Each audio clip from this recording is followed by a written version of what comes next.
Q as point. आधुनिक भारतीय इतिहास के संदर्भ में मैक्स मूलर, मोनियर विलियम्स और रुडोल्फ रोथ जैसी हस्तियां किससे जुड़ी थीं? ए. औपनिवेशिक प्रशासनिक सुधार और कानूनी संहिताकरण। बी. मुगल काल की भारतीय कला और वास्तुकला का अध्ययन। सी. भारतीय स्वतंत्रता आंदोलन और क्रांतिकारी गतिविधियां।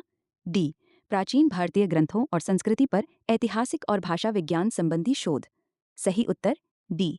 व्याख्या क्यू। विकल्प डी सही है। मैक्स मूलर, मोनियर विलियम्स और रुडोल्फ रोथ प्रमुख प्राच्यविद ओरिएंटलिस्ट्स थे। इन्होंने ऋग्वेद जैसे प्राचीन ग्रंथों का अनुवाद किया और भारतीय भाषाओं एवं संस्कृति पर गहरा शोध किया। विकल्प ए गलत है। प्रशासनिक सुधारों से लॉर्ड मैकाले या जेम्स स्टीफन जैसे लोग जुड़े थे। विकल्प बी गलत है। मुगल कला के अध्ययन से इनका मुख्य संबंध नहीं था। इनका ध्यान प्राचीन वैदिक साहित्य पर था। विकल्प सी गलत है। ये विद्वान थे, न कि स्वतंत्रता सेनानी या क्रांतिकारी। Q2 निम्नलिखित में से कौन सी घटना भारत के वायसराय के रूप में लॉर्ड लिटन के कार्यकाल से जुड़ी है? 1. भारतीय सिविल सेवा परीक्षा के लिए अधिकतम आयु सीमा 21 से घटाकर 19 वर्ष करना। 2. वर्नाक्युलर प्रेस अधिनियम का अधिनियमन। 3. स्थानीय स्वशासन पर सरकारी संकल्प। 4. महारानी विक्टोरिया द्वारा कैसर ए हिंद की उपाधि ग्रहण करना। नीचे दिए गए कोड का उपयोग करके सही उत्तर चुनें। ए. केवल 1 और 2, बी. केवल 2 और 3, सी. केवल 1, 2 और 4, डी. 1, 2, 3 और 4। सही उत्तर सी। व्याख्या। कथन 1 सही है। लिटन ने भारतीयों को सिविल सेवा से बाहर रखने के लिए आयु सीमा 21 से घटाकर 19 वर्ष कर दी थी। कथन 2 सही है। 1878 का वर्नाक्युलर प्रेस एक्ट लिटन ने ही पारित किया था ताकि भारतीय भाषाओं के अखबारों पर नियंत्रण रखा जा सके। कथन 3 गलत है। स्थानीय स्वशासन का संकल्प 1882 में लॉर्ड रैपन द्वारा लाया गया था, लिटन द्वारा नहीं। कथन 4 सही है। 1877 के दिल्ली दरबार में महारानी विक्टोरिया को कैसरे हिंद की उपाधि लिटन के समय दी गई थी। Q3 औपनिवेशिक भारत में ब्रिटिश इंडियन एसोसिएशन के संदर्भ में निम्नलिखित कथनों पर विचार करें। 1. इसका गठन 1851 में लैंड होल्डर्स सोसाइटी और बंगाल ब्रिटिश इंडिया सोसाइटी के विलय के हुआ था। 2. इसने ब्रिटिश सरकार से भारत के लिए लोकप्रिय चरित्र की एक अलग विधायिका की स्थापना की मांग की। 3. एसोसिएशन द्वारा की गई मांग के प्रत्यक्ष परिणाम के रूप में 1853 चार्टर अधिनियम ने भारतीयों को पूर्ण विधायी स्वायत्तता प्रदान की। उपर्युक्त में से कौन सा से कथन सही हैं? ए. केवल 1, बी. केवल 1 और 2, सी. केवल 2 और 3, डी. 1, 2 और 3। सही उत्तर बी। व्याख्या। कथन 1 सही है। 1891 में कलकत्ता में इन दो संस्थाओं को मिलाकर ब्रिटिश इंडियन एसोसिएशन बनाया गया था। कथन 2 सही है। इसकी मुख्य मांगों में एक अलग विधायी परिषद और करों में कमी शामिल थी। कथन 3 गलत है। 1853 के चार्टर एक्ट ने गवर्नर जनरल की परिषद में विधायी और कार्यकारी कार्यों को अलग तो किया, लेकिन भारतीयों को पूर्ण विधायी स्वायत्तता प्रदान नहीं की गई थी। Q4 आधुनिक भारतीय इतिहास में ईस्ट इंडिया एसोसिएशन के संदर्भ में निम्नलिखित कथनों पर विचार करें। 1. इसकी स्थापना 1876 में श्यामजी कृष्ण वर्मा ने लंदन में की थी। 2. इसका उद्देश्य भारतीय कल्याण को बढ़ावा देने के लिए इंग्लैंड में राजनीतिक प्रशासन को प्रभावित करना था। उपर्युक्त में से कौन सा सह कथन सही हैं? ए. केवल 1, बी. केवल 2, सी. 1 और 2 दोनों, डी. न तो 1 और न ही 2। सही उत्तर बी। व्याख्या। कथन 1 गलत है। ईस्ट इंडिया एसोसिएशन की स्थापना 1866 में दादा भाई नौरोजी ने लंदन में की थी, श्यामजी कृष्ण वर्मा ने नहीं। कथन 2 सही है। इसका मुख्य उद्देश्य ब्रिटेन की जनता और संसद को भारतीय मुद्दों से अवगत कराना और भारत के पक्ष में जनमत बनाना था। Q5 निम्नलिखित कथनों पर विचार करें। हाल ही में समाचारों में देखा गया नेमालाइन मायोपैथी ये एक यौन संचारित रोग है जो मानव पेपिलोमा वायरस HPV के लगातार संक्रमण के कारण होता है। 2. मांसपेशियों के कामकाज के लिए आवश्यक प्रोटीन को खराब करके मांसपेशियों को कमजोर बनाता है। 3. ये एक उपेक्षित उष्णकटिबंधीय रोग है जो उष्णकटिबंधीय क्षेत्रों के गरीब समुदायों में व्यापक रूप से प्रचलित है। 4. इसका इलाज संभव नहीं है क्योंकि इस विकार के लिए कोई उपचार उपलब्ध नहीं है। उपर्युक्त में से कौन से कथन सही हैं? ए 1 और 4, बी 1 और 3, सी 2 और 4, डी 2 और 3। सही उत्तर सी। व्याख्या। कथन 1 गलत। निमालायन मायोपैथी एक जन्मजात अनुवांशिक जेनेटिक विकार है, न कि यौन संचारित रोग। कथन 2 सही है। ये रोग मांसपेशियों में प्रोटीन के निर्माण को प्रभावित करता है, जिससे मांसपेशियां कमजोर हो जाती हैं। कथन 3 गलत है। ये कोई उष्णकटिबंधीय संक्रमण नहीं है, बल्कि एक दुर्लभ जेनेटिक बीमारी है। कथन 4 सही है। वर्तमान में इसका कोई स्थायी इलाज उपलब्ध नहीं है, केवल इसके लक्षणों का प्रबंधन किया जा सकता है। Q6 आधुनिक भारतीय इतिहास में भारतीय राष्ट्रीय संघ, जिसे भारतीय एसोसिएशन के नाम से भी जाना जाता है, के संदर्भ में निम्नलिखित कथनों पर विचार करें। 1. इसकी स्थापना 1876 में सुरेंद्रनाथ बनर्जी और आनंद मोहन बोस ने की थी। 2. इसने भारत और इंग्लैंड में एक साथ सिविल सेवा परीक्षाएं आयोजित करने की मांग की। 3. इसने सार्वजनिक व्यवस्था की आवश्यकता के रूप में शस्त्र अधिनियम 1878 के अधिनियमन का समर्थन किया। 4. बाद में 1886 में इसका भारतीय राष्ट्रीय कांग्रेस में विलय कर दिया गया। उपर्युक्त में से कौन सा सह कथन सही है? हैं ए. केवल 1 और 2, बी. केवल 1, 2 और 4, सी.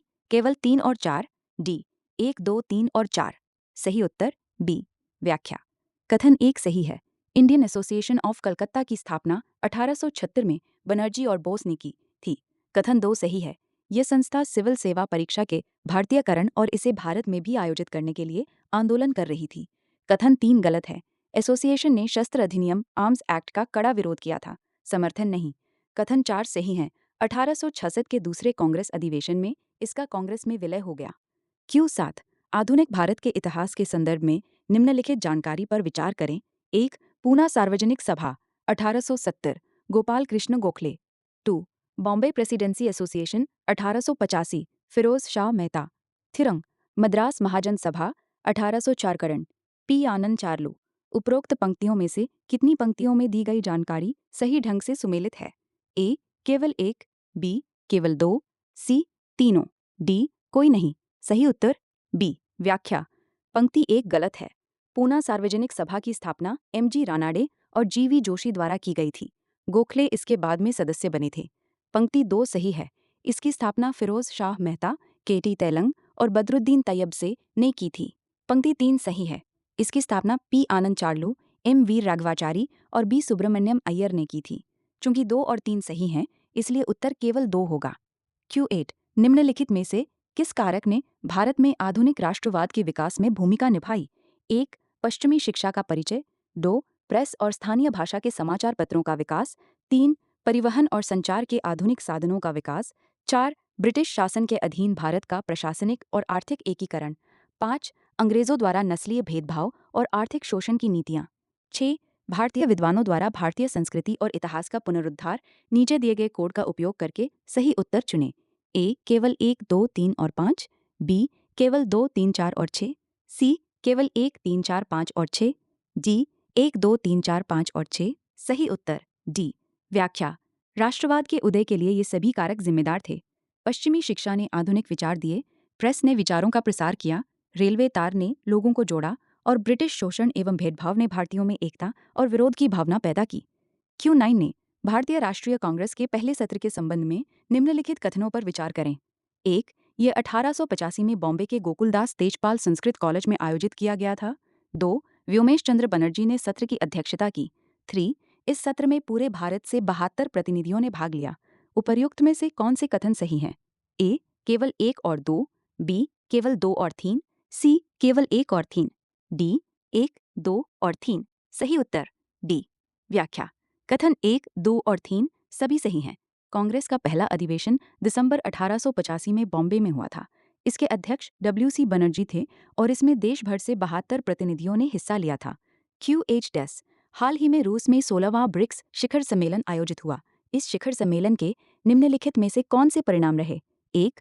इस शिखर सम्मेलन में मिस्र, ईरान और सऊदी अरब को पहली बार ब्रिक्स समूह के पूर्ण सदस्य के रूप में शामिल किया गया। 2. ब्रिक्स सीमा पार भुगतान प्रणाली बनाने का प्रस्ताव रखा गया। 3. ब्रिक्स देशों में खाद्य सुरक्षा को बढ़ावा देने के लिए ब्रिक्स अनाज एक्सचेंज को औपचारिक रूप से शुरू किया गया।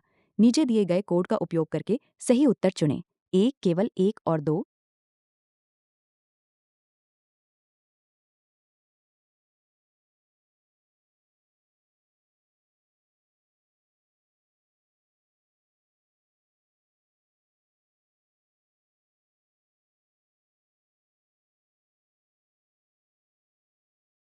Q.11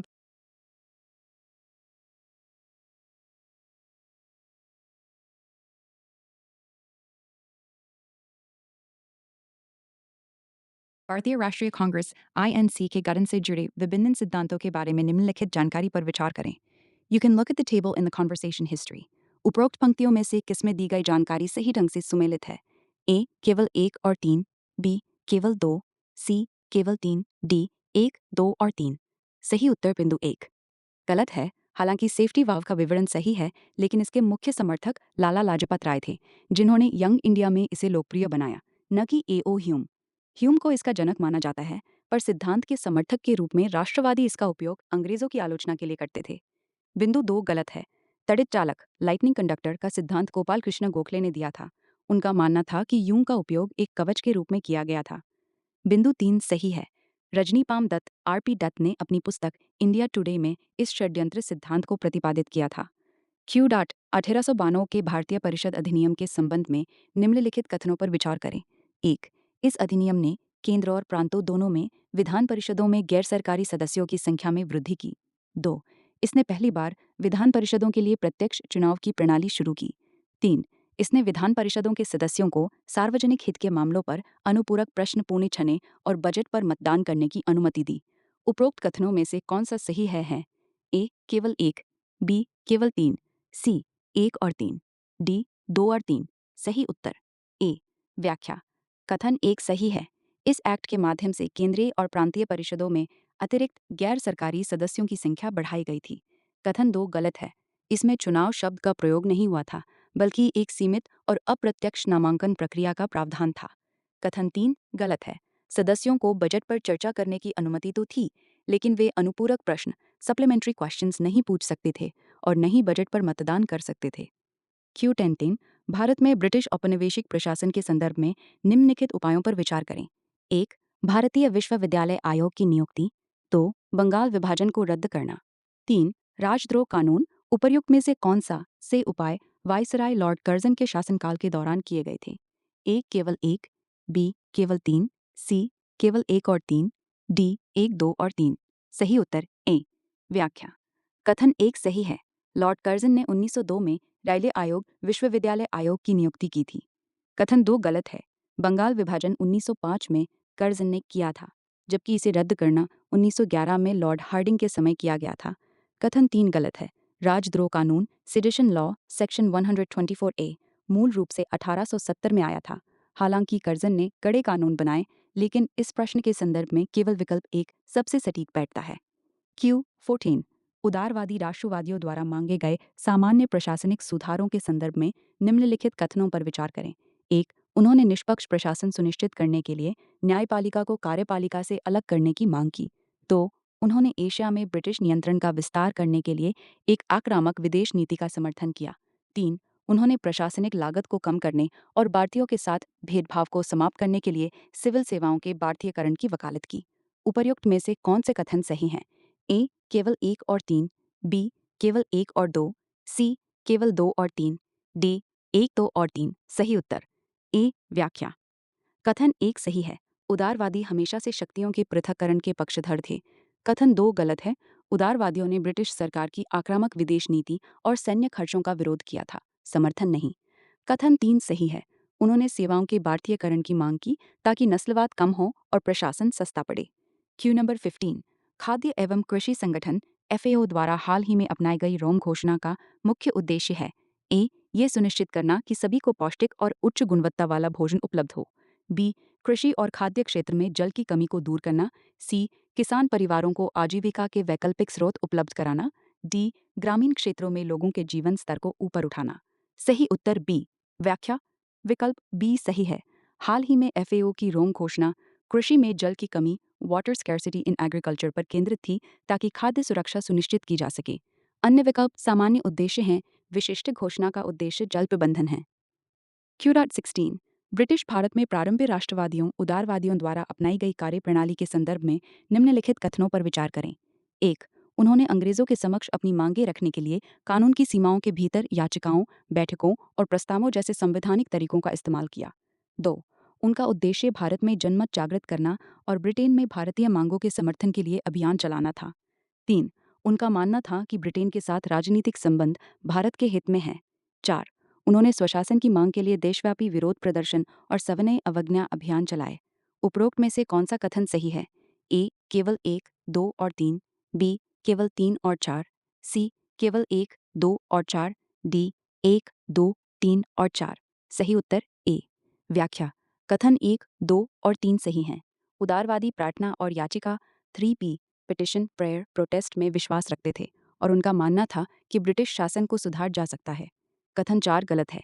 देशव्यापी विरोध प्रदर्शन और सविनय अवज्ञा सिविल डिसोबीडियंस का तरीका बाद के उग्रवादी और गांधीवादी चरणों की विशेषता थी, उदारवादियों की नहीं।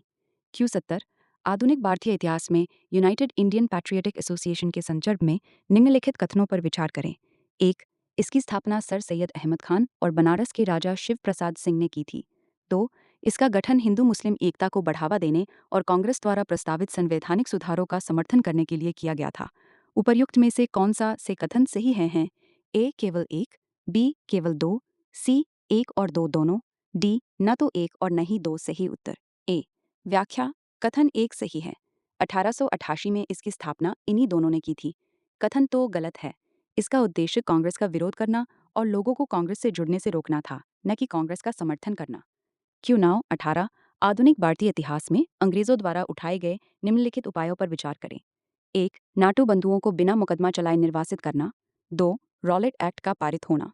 3. ऑफिशियल सीक्रेट एक्ट का पारित होना। 4. जर्जन की प्रतिक्रियावादी नीतियां।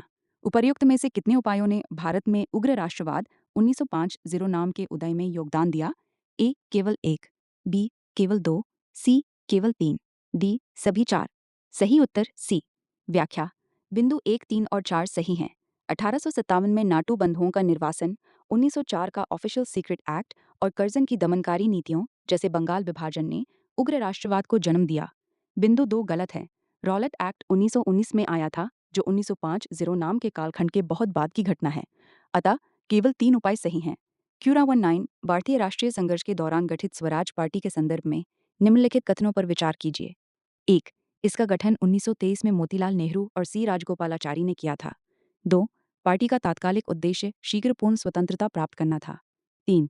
यद्यपि स्वराज पार्टी के सदस्य विधानमंडलों में शामिल हो गए, फिर भी वे कांग्रेस कार्यक्रम के प्रति प्रतिबद्ध रहे और इसके ढांचे के भीतर ही काम करते रहे।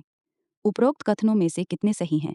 ए केवल एको, बी केवल दो, सी तीनों, डी कोई नहीं। सही उत्तर बी। व्याख्या। कथन एक गलत है। स्वराज पार्टी का गठन मोतीलाल नेहरू और चित्तरंजन दास CR दास ने किया था। राजगोपालाचारी नो चेंजर्स परिवर्तन विरोधी गुट में थे। कथन 2 सही है। उनका लक्ष्य परिषदों में प्रवेश कर बाधा पहुंचाना और स्वय शासन स्वय स्वतंत्रता की दिशा में बढ़ना था। कथन 3 सही है। स्वराजियों ने कांग्रेस से अलग होने के बावजूद खुद को कांग्रेस का हिस्सा ही माना। Q35 निम्नलिखित देशों पर विचार करें। 1. कांगो लोकतांत्रिक गणराज्य। 2. मिस्र। 3. काबू वर्डे। 4. नाइजीरिया। उपर्युक्त देशों में से किस देश को विश्व स्वास्थ्य संगठन WHO द्वारा मलेरिया मुक्त घोषित किया गया है? ए केवल 1 और 2, बी केवल 3 और 4, सी केवल 2 और 3, डी केवल 2, 3 और 4। सही उत्तर सी। व्याख्या। विकल्प सी सही है। हाल के वर्षों में WHO ने मिस्र और काबो वर्डे को मलेरिया मुक्त घोषित किया है। कांगो और नाइजीरिया अभी भी मलेरिया प्रभावित देश हैं। Q21 आधुनिक भारतीय इतिहास के संदर्भ में उदारवादी राष्ट्रवादियों के संबंध में निम्नलिखित कथनों पर विचार कीजिए। कथन आई। उदारवादी नेताओं ने विधान परिषदों में भारतीय प्रतिनिधित्व बढ़ाने की वकालत की। कथन 2। उनका मानना था कि ब्रिटिश संवैधानिक ढांचे के भीतर काम करने से भारतीयों को धीरे धीरे अधिक स्वशासन प्राप्त होगा। उपर्युक्त कथनों के संबंध में निम्नलिखित में से कौन सा सही है? ए कथन आई और कथन 2 दोनों सही हैं और कथन 2 कथन आई की व्याख्या करता है। बी कथन आई और कथन 2 दोनों सही हैं, लेकिन कथन 2 कथन आई की व्याख्या नहीं करता है। सी कथन आई सही है, लेकिन कथन 2 सही नहीं है। डी कथन आई सही नहीं है, लेकिन कथन 2 सही है। सही उत्तर ए। व्याख्या। कथन आई और दोनों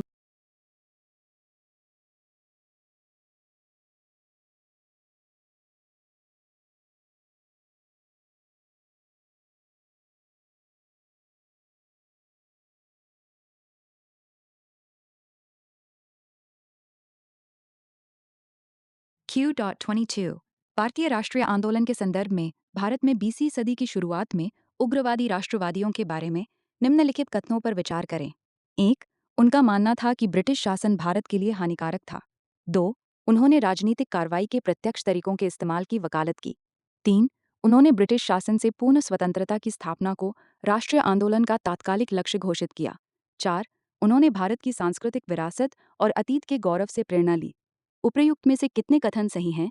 ए केवल एक, बी केवल दो, सी केवल तीन, डी सभी चार। सही उत्तर सी। व्याख्या। कथन एक सही है। उग्रवादी मानते थे कि ब्रिटिश शासन भारत का आर्थिक और सांस्कृतिक शोषण कर रहा है। कथन दो सही है। उन्होंने केवल प्रार्थनाओं के बजाय बहिष्कार, स्वदेशी और निष्क्रिय प्रतिरोध जैसे प्रत्यक्ष तरीकों पर जोर दिया। कथन तीन गलत है। उग्रवादियों का प्रारंभिक लक्ष्य स्वराज था, जिसे उस समय अक्सर ब्रिटिश साम्राज्य के भीतर स्वशासन के रूप में समझा जाता था। पूर्ण स्वतंत्रता को आधिकारिक लक्ष्य बहुत बाद में 1929 बनाया गया था। कथन तीन सही है। तिलक और अरविंदो जैसे नेताओं ने शिवाजी उत्सव, गणेश उत्सव और प्राचीन भारतीय गौरव के जरिए लोगों में राष्ट्रवाद भरा। Q23 आधुनिक भारतीय इतिहास के संदर्भ में बंगाल विभाजन के बारे में निम्नलिखित कथनों पर विचार करें।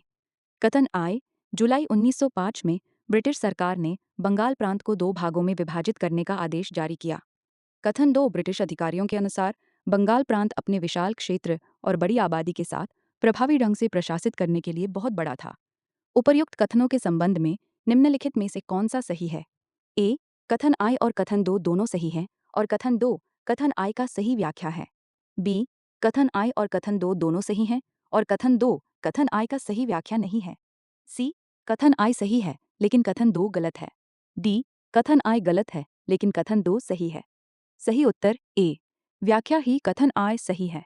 लॉर्ड कर्जन ने 1905 में बंगाल विभाजन की आधिकारिक घोषणा की थी। कथन दो सही है।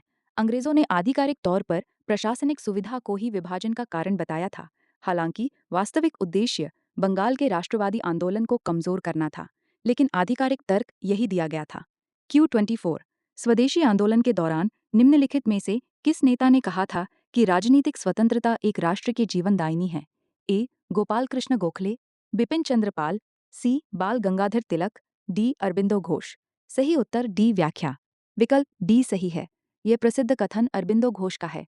उन्होंने अपने लेखों में जोर दिया था कि बिना राजनीतिक आज़ादी के कोई भी सामाजिक या शैक्षिक सुधार संभव नहीं है। Q25 फॉरएवर केमिकल्स के संदर्भ में निम्नलिखित कथनों पर विचार करें।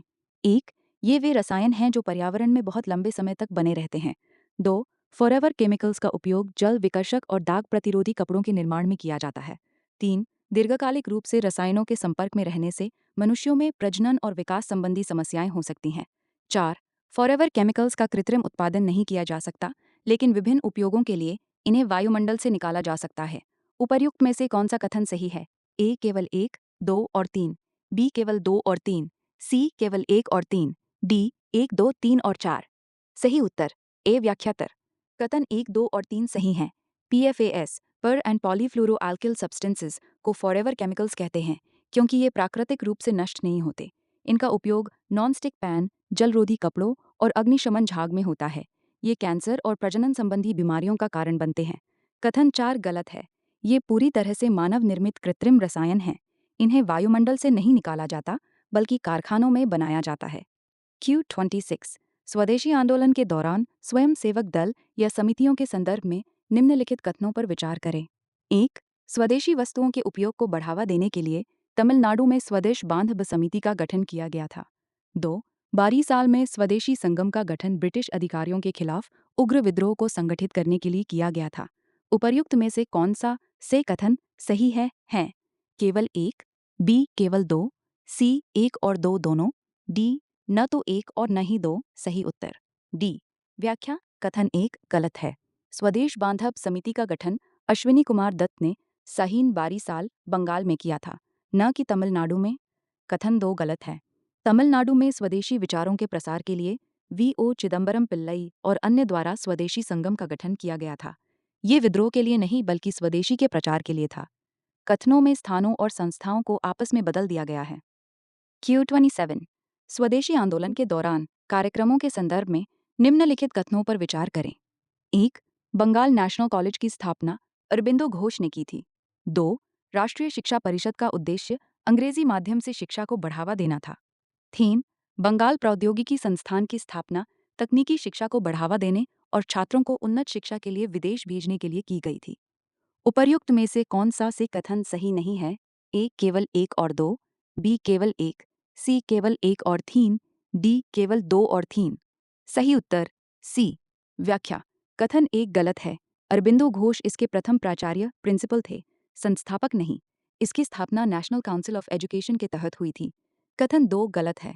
इसका उद्देश्य शिक्षा को स्वदेशी भारतीय भाषाओं और मूल्यों के माध्यम से देना था, न कि अंग्रेजी माध्यम से।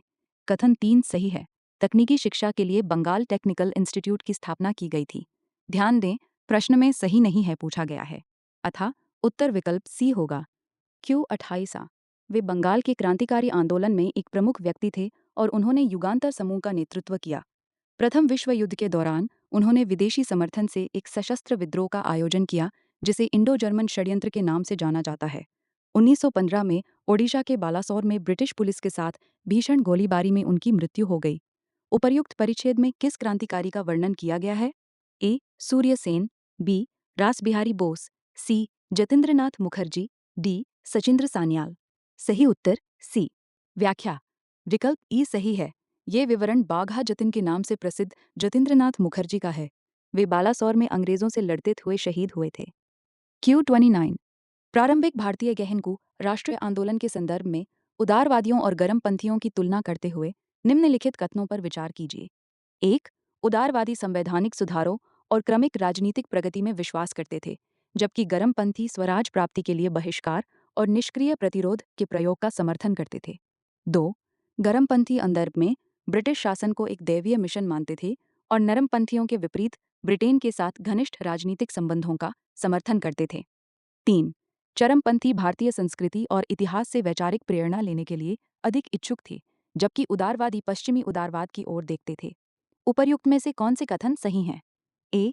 केवल 1 और 3, बी. केवल 1 और 2, सी. केवल 2 और 3, डी. 1, 2 और 3। सही उत्तर ए। व्याख्या: कथन 1 सही है। उदारवादी संवैधानिक तरीकों के पक्षधर थे, जबकि गर्मपंथी अधिक सक्रिय संघर्ष के। कथन 2 गलत है।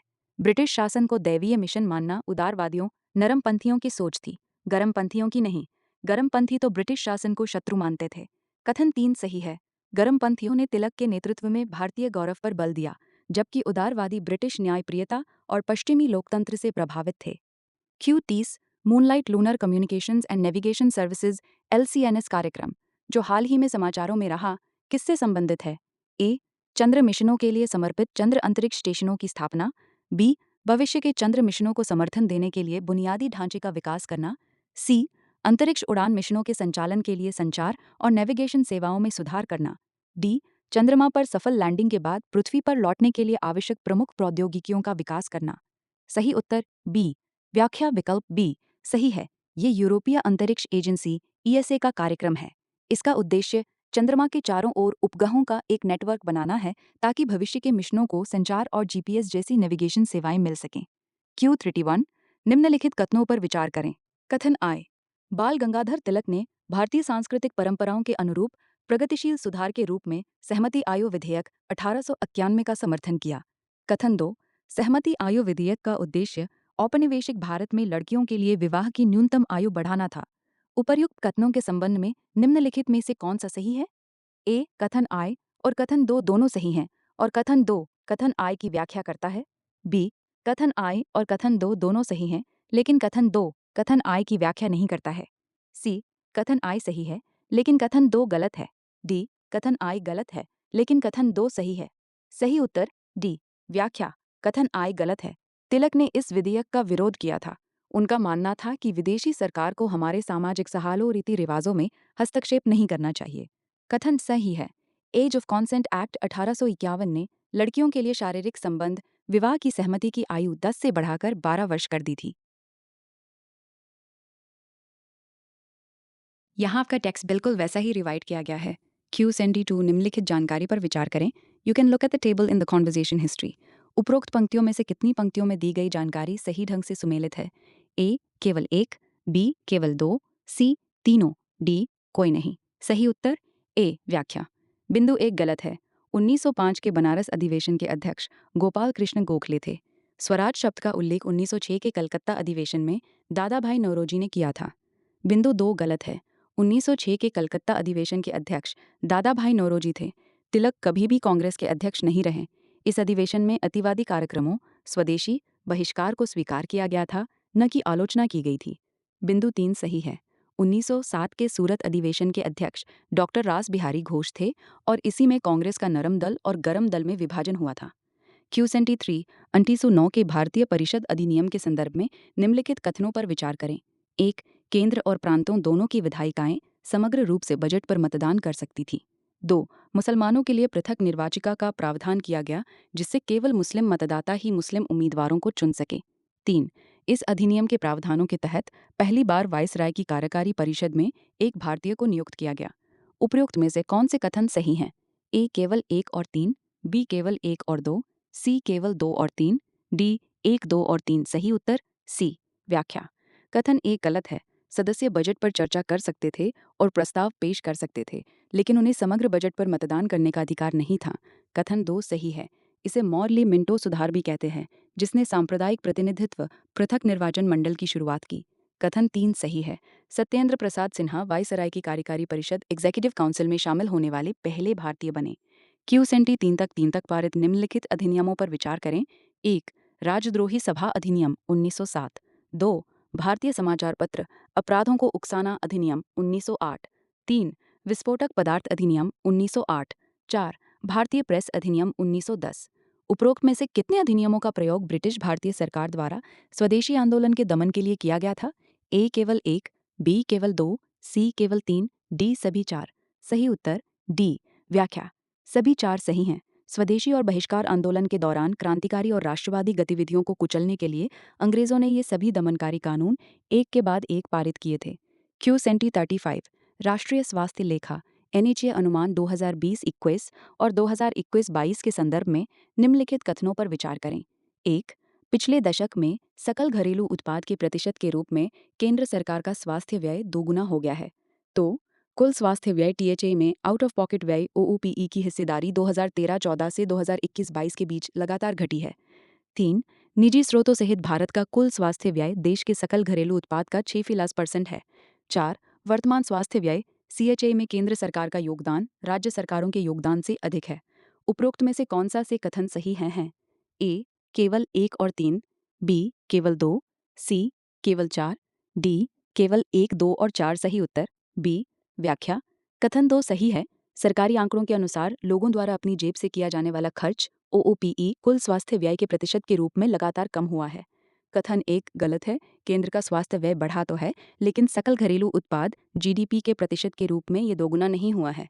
यह लगभग 1.1% से 1.9% के बीच रहा है। कथन 3 गलत है। भारत का कुल स्वास्थ्य व्यय GDP का लगभग 3.8% से 4% के आसपास है, 6.5% नहीं। कथन 4 गलत है। स्वास्थ्य एक राज्य का विषय है, इसलिए वर्तमान स्वास्थ्य व्यय में राज्य सरकारों का योगदान केंद्र से अधिक रहता है। Q36 भारत के स्वतंत्रता संग्राम में क्रांतिकारी गतिविधियों के प्रथम चरण 1900 और 1910 ईस्वी के संदर्भ में निम्नलिखित कथनों पर विचार कीजिए। 1. इसमें ब्रिटिश अधिकारियों की हत्या जैसे व्यक्तिगत वीरतापूर्ण कार्य शामिल थे। 2. इसमें क्रांतिकारी गतिविधियों के लिए धन जुटाने के उद्देश्य से की गई स्वदेशी डकैतियां शामिल थीं। 3. क्रांतिकारी समूहों ने भारत और विदेश दोनों जगह सैन्य षड्यंत्र रचने का प्रयास किया। उपयुक्त में से कौन से कथन सही हैं? ए केवल 1 और 2, बी 1, 2 और 3, सी केवल 1 और 3, डी केवल 2 और 3। सही उत्तर बी। व्याख्या। तीनों कथन सही हैं। प्रथम चरण में अनुशीलन समिति और अभिनव भारत जैसे समूहों ने व्यक्तिगत हत्याएं जैसे किंग्सफोर्ड की हत्या, धन के लिए डकैतियां जैसे बरा डकैती और सैन्य विद्रोह की योजनाएं जैसे इंडो जर्मन षड्यंत्र बनाई थीं। Q37 भारतीय स्वतंत्रता संग्राम के संदर्भ में निम्नलिखित व्यक्तियों पर विचार करें। 1. बरिंद्र कुमार घोष। 2. सोहन सिंह भकना। 3. श्यामजी कृष्ण वर्मा। 4. भूपेंद्र नाथ दत्त। उपरोक्त में से कितने युगांतर समूह से जुड़े थे? ए को केवल 1, बी केवल 2, सी केवल 3, डी सभी 4। सही उत्तर बी। व्याख्या। केवल 2 सही हैं। बरिंद्र कुमार घोष और भूपेंद्र नाथ दत्त युगांतर समूह अखबार से जुड़े मुख्य व्यक्ति थे। सोहन सिंह भकना गदर पार्टी से जुड़े थे। श्यामजी कृष्ण वर्मा ने लंदन में इंडिया हाउस की स्थापना की थी। Q38 मुजफ्फरपुर षड्यंत्र केस 1908 के संदर्भ में निम्नलिखित कथनों पर विचार करें। 1. मुजफ्फरपुर षड्यंत्र केस में शामिल क्रांतिकारी मुख्य रूप से गदर पार्टी से जुड़े थे। 2. इस मामले में प्रफुल्ल चाकी और खुदीराम बोस को ब्रिटिश पुलिस ने गिरफ्तार कर लिया और दोनों को फांसी दे दी गई। उपर्युक्त में से कौन सा से कथन सही हैं? ए केवल 1, बी केवल 2, सी केवल 1 और 2 दोनों, डी न तो 1 और न ही 2। सही उत्तर डी। व्याख्या। कथन एक गलत है। खुदीराम बोस और प्रफुल्ल चाकी अनुशीलन समिति युगांतर से जुड़े थे, गदर पार्टी से नहीं। कथन दो गलत है। प्रफुल्ल चाकी ने गिरफ्तारी से बचने के लिए खुद को गोली मार ली थी, शहीद हो गए, जबकि खुदीराम बोस को गिरफ्तार कर फांसी दी गई थी, दोनों को फांसी नहीं हुई थी। Q73-9 भारत के स्वतंत्रता संग्राम के दौरान क्रांतिकारी गतिविधियों के संदर्भ में निम्नलिखित जानकारी पर विचार करें। You can look at the table in the conversation history. उपरोक्त पंक्तियों में से कितनी पंक्तियों में दी गई जानकारी सही ढंग से सुमेलित है? ए केवल एक, बी केवल दो, सी तीनों, डी कोई नहीं। सही उत्तर ए। व्याख्या। बिंदु एक गलत है। मुरारी पुकुर अलीपुर कांड से बरेंद्र कुमार घोष और अरबिंदु घोष जुड़े थे, बिस्मिल नहीं। बिंदु दो गलत है। बड़ा डकैती का आयोजन ढाका अनुशीलन समिति के पुलिन बिहारी दास ने किया था। एचआरए और बिस्मिल का संबंध 1925 की काकोरी ट्रेन डकैती से था। बिंदु तीन सही है। रास बिहारी बोस और सचिन सान्याल ने चांदनी चौक में वायसराय हार्डिंग पर बम फेंकने की योजना बनाई थी। Q74 निम्नलिखित में से कौन सा राष्ट्रीय उद्यान भारत के संरक्षित क्षेत्रों में तितली प्रजाति विविधता में प्रथम स्थान पर है? ए काजीरंगा राष्ट्रीय उद्यान, बे बनेरघट्टा राष्ट्रीय उद्यान, सी दुधवा राष्ट्रीय उद्यान, डी नमदाफा राष्ट्रीय उद्यान। सही उत्तर डी। व्याख्या। विकल्प डी सही है। अरुणाचल प्रदेश का नमदाफा राष्ट्रीय उद्यान अपनी अत्यधिक जैव विविधता और तितलियों की सर्वाधिक प्रजातियों के लिए जाना जाता है। Q44 भारत के स्वतंत्रता संग्राम के संदर्भ में जिमरमैन योजना के संबंध में निम्नलिखित कथनों पर विचार करें। एक, ये योजना प्रथम विश्व युद्ध के दौरान विकसित की गई थी। दो, इसका उद्देश्य विदेशों में भारतीय क्रांतिकारियों के नेटवर्क की मदद से भारत में हथियारों और गोला बारूद की तस्करी करना था। तीन, विनायक दामोदर सावरकर इस योजना के मुख्य योजनाकार थे। ऊपर दिए गए कथनों में से कौन सा सही है? ए केवल एक और दो, बी केवल दो, सी केवल एक और तीन, डी एक दो और तीन। सही उत्तर ए। व्याख्या। कथन एक और दो सही है। इसे इंडो जर्मन षड्यंत्र भी कहते हैं। लाला हरदयाल और वीरेंद्र नाथ चट्टोपाध्याय ने जर्मनी की मदद से भारत में विद्रोह के लिए हथियार भेजने की योजना बनाई थी। कथन तीन गलत है। सावरकर उस समय जेल काला पानी में थे। इसके मुख्य योजनाकार लाला हरदयाल, चट्टोपाध्याय और बरकत उल्ला थे। Q72 भारत के आधुनिक इतिहास के संदर्भ में अभिनव भारत सोसाइटी के बारे में निम्नलिखित कथनों पर विचार करें। एक, ये स्वदेशी आंदोलन के दौरान स्थापित एक गुप्त क्रांतिकारी संगठन था। दो, कृष्णाजी गोपाल कर्वे संगठन के सदस्य थे। तीन, प्रथम विश्व युद्ध के बाद सावरकर भाई के मित्र मेला को अभिनव भारत सोसाइटी के मिला दिया गया। उपर्युक्त में से कितने कथन सही हैं? ए केवल एक, बी केवल दो, सी तीनों, डी कोई नहीं। सही उत्तर ए। व्याख्या। कथन एक सही है। वी.डी. सावरकर ने 1904 में इसकी स्थापना एक गुप्त क्रांतिकारी संस्था के रूप में की थी। कथन दो गलत है। कृष्णाजी गोपाल कर्वे अभिनव भारत के सदस्य तो थे, लेकिन उन्होंने मुख्य रूप से अनंत कान्हेरे के साथ मिलकर नासिक के कलेक्टर जैक्सन की हत्या की थी। हालांकि वे इसके सदस्य थे, लेकिन प्रश्न के अनुसार मुख्य स्थापना और प्रकृति पर ध्यान देना है। कथन तीन गलत है। मित्र मेला को 1904 में ही अभिनव भारत में बदल दिया गया था, न कि प्रथम विश्व युद्ध के बाद। प्रथम विश्व युद्ध के समय तक ये संगठन लगभग निष्क्रिय किया जा चुका था।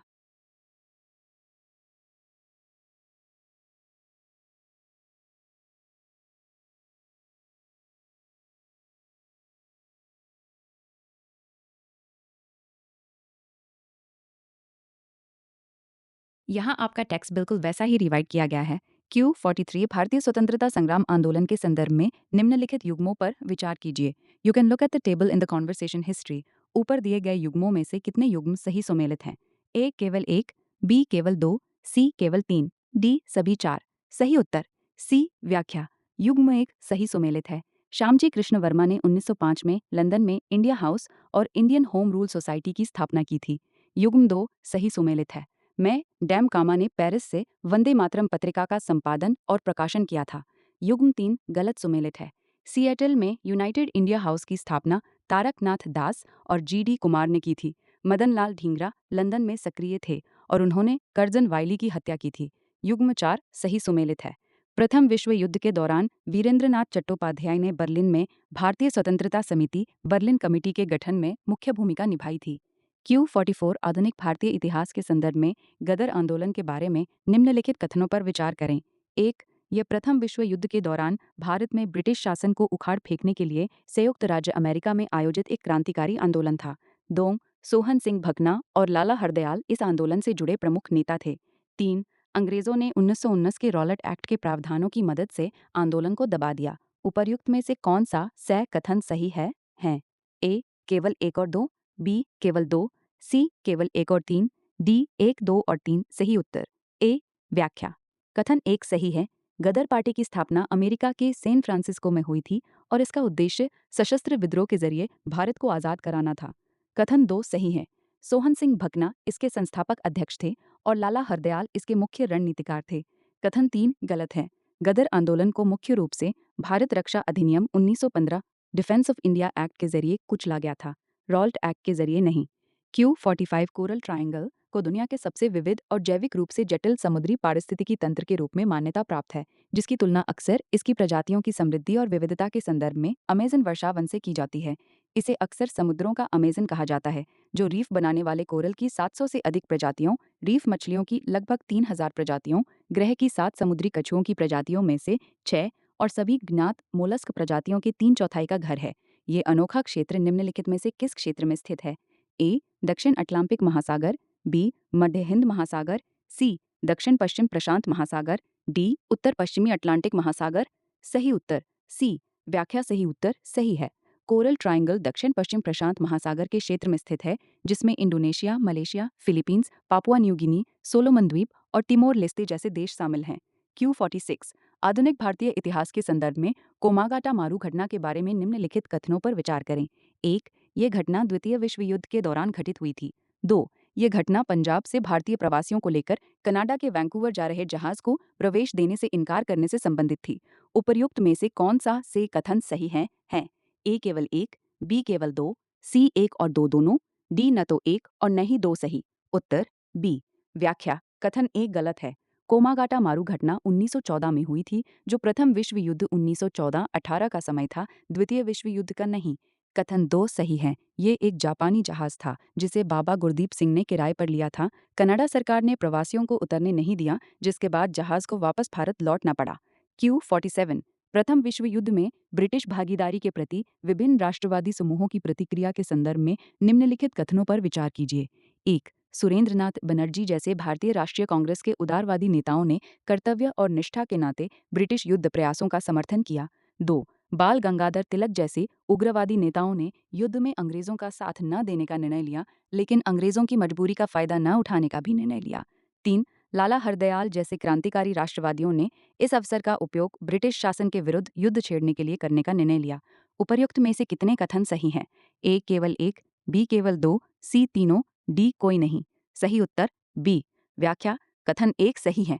उदारवादियों ने इस उम्मीद में अंग्रेजों का साथ दिया कि युद्ध के बाद स्वशासन मिलेगा। कथन 2 गलत है। तिलक और अन्य उग्रवादियों ने भी युद्ध प्रयासों का समर्थन किया था।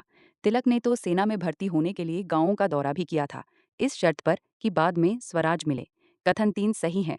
क्रांतिकारियों जैसे गदर पार्टी का मानना था कि इंग्लैंड की कठिनाई भारत का अवसर है और उन्होंने सशस्त्र विद्रोह की योजना बनाई। चूंकि केवल 1 और 3 सही हैं, उत्तर केवल 2 होगा। Q48 बाल गंगाधर तिलक की होम रूल लीग के संबंध में निम्नलिखित कथनों पर विचार करें। 1. तिलक की होम रूल लीग का मुख्यालय बंबई में स्थित था। 2. इसने स्वराज के विचार को बढ़ावा दिया, भाषाई राज्यों के गठन और स्थानीय भाषाओं में शिक्षा का समर्थन किया। 3. BP वाडिया और जॉर्ज अरुंडेल तिलक की होम रूल लीग के प्रमुख सदस्य थे। उपर्युक्त में से कौन से कथन सही हैं? 1 और 3, बी केवल 2, सी केवल 2 और 3, डी 1, 2 और 3 सही उत्तर बी व्याख्या कथन 1 गलत है। तिलक की लीग का कार्यक्षेत्र महाराष्ट्र, बंबई को छोड़कर कर्नाटक, मध्य प्रांत और बरार था। बंबई शहर एनी बेसन की लीग के कार्यक्षेत्र में आता था। कथन 2 सही है। तिलक ने स्वराज की मांग को भाषाई गौरव और शिक्षा के सुधारों से जोड़ा था। कथन 3 गलत है। BP वाडिया और जॉर्ज अरुंडेल एनी बेसेंट की लीग के प्रमुख सदस्य थे, तिलक की लीग के नहीं। Q49 निम्नलिखित गद्यांश पर विचार करें। एक प्रमुख ब्रह्म विद्यावादी चनावादी होने के नाते उन्होंने भारत के राष्ट्रीयवाद आंदोलन में महत्वपूर्ण भूमिका निभाई। उन्होंने स्वशासन के विचार को बढ़ावा देने के लिए न्यू इंडिया और कॉमनवॉन नामक समाचार पत्रों का संपादन किया। उपर्युक्त गद्यांश में निम्नलिखित में से किस व्यक्तित्व का वर्णन किया गया है? HS Olcott, B madam Blavatsky, C MK Gandhi, D Annie Besant. सही उत्तर डी व्याख्या विकल्प डी सही है। एनी बेसेंट थियोसोफिकल सोसाइटी ब्रह्म विद्या की अध्यक्ष थीं और उन्होंने ही होम रूल आंदोलन के दौरान न्यू इंडिया और कॉमनवेल्थ अखबार चलाए थे। Q40 आयुष्मान भारत प्रधानमंत्री जन आरोग्य योजना ABPMJ योजना के संदर्भ में एक, ये द्वितीयक और तृतीयक अस्पताल में भर्ती के लिए कैशलेस स्वास्थ्य सेवा प्रदान करता है। दूसरा, ये योजना पूर्णतः केंद्र सरकार द्वारा वित्त पोषित है। तीन, इसमें 70 वर्ष या उससे अधिक आयु के सभी वरिष्ठ नागरिकों को शामिल किया गया है, चाहे उनकी आय का स्तर कुछ भी हो। चार, पूरे देश में इसकी पोर्टेबिलिटी निर्बाध है। उपर्युक्त में से कितने कथन सही हैं? ए, केवल एक, बी, केवल दो, सी, केवल तीन, डी, सभी चार। सही उत्तर सी, व्याख्या। कथन एक सही है। ये योजना अस्पताल में भर्ती होने पर 5 लाख तक का कवर देती है। कथन दो गलत। ये केंद्र और राज्यों के बीच साझा वित्त पोषण 60 से 40 तरीक पर आधारित है।